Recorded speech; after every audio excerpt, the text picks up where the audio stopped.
مرحبا، أكيد الكل سمع عن الحريق اللي صار بالبدروسية والسمرة وقمة تشالما، لهيك نحن جينا لحتى نطمن ونطمنكم على هالمنطقة.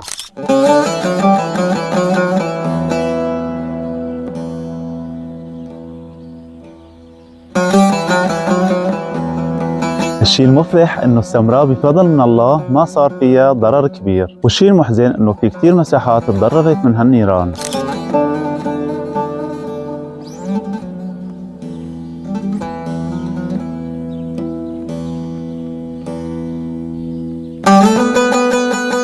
طبعا املنا بالله كتير كبير لترجع هالغابات لسابق عهدها، بس هذا الشيء بتوجب علينا انه نحافظ على هالغابات.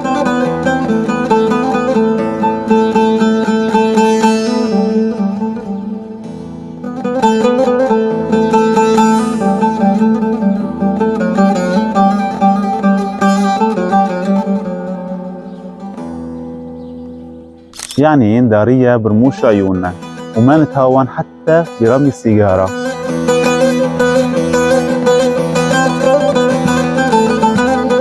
يا جماعة، الطبيعة ملك لكل السوريين ولازم نحافظ عليها، وبالأخص أهل المنطقة اللي ساكنين فيها. يعني بمجرد شافوا حدا عم بشعل نار لازم يكون في وعي وإدراك للموقف لتفادي الحرايق الكبيرة. والشكر والامتنان لله عز وجل ولرجال الإطفاء ولكل حدا شريف ساعد بإخماد هالحريق وضحى بنفسه لحتى تبقى هالطبيعة جنة على أرضك يا بلادي. كنا معكم نحن فريق العمل لمنصة سوريا حلوة يا بلدي.